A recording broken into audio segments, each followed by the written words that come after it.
मी मंजित कदम राहणार पंढरपूर मंदिर परिसरामध्ये राहणार रहिवासी असून आज पंढरपूरमध्ये फक्त आषाढी वारीसाठी गर्दी होती, तेवढ्यासाठी कॉरिडॉरचं नियोजन करण्यात येत आहे। तर कॉरिडॉर कशासाठी? तर हे मोठ्या पुढाऱ्यांना अधिकाऱ्यांना कमिशन खाण्यासाठी का? आज 75 कोटीचं मंदिर समितीनं मंदिराचं जीर्णोद्धाराचं काम केलं, त्याच्यामध्ये अजून सुद्धा आतमध्ये पाणी गळत आहे मंदिरामध्ये। कुठलं काम झालं? हे 75 कोटी रुपये अधिकाऱ्यांनी आणि सगळ्या समितीने खिशात घातलेत।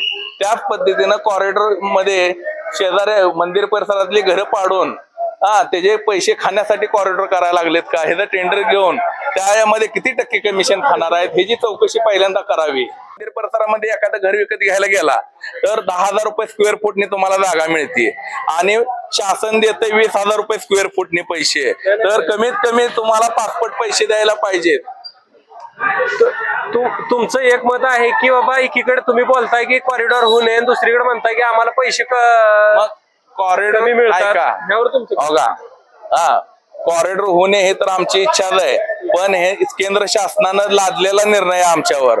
आज ना उद्या कॉरिडॉर होणार, पण कॉरिडॉर मध्ये आहे का नाही जे काही लोकल व्हॅल्युएशन आहे त्याच्या पासपोर्ट पैसे मिळावे ही आमची इच्छा आहे कॉरिडॉर मध्ये। आज इथं जर एकीकडे तुम्ही म्हणता अधिकारी वर्ग किंवा मंत्री पैसे खाण्यासाठी कॉरिडॉर केलेला आहे, पण एकीकडे म्हणता की तुम्ही आम्हाला पैसे मिळावे, यावर तुमचं ह्यांनी पैसे खाण्यासाठीच केलेला आहे। आज एवढा मोठा प्रोजेक्ट, एवढ्या मोठ्या प्रोजेक्ट महाग आहे का नाही?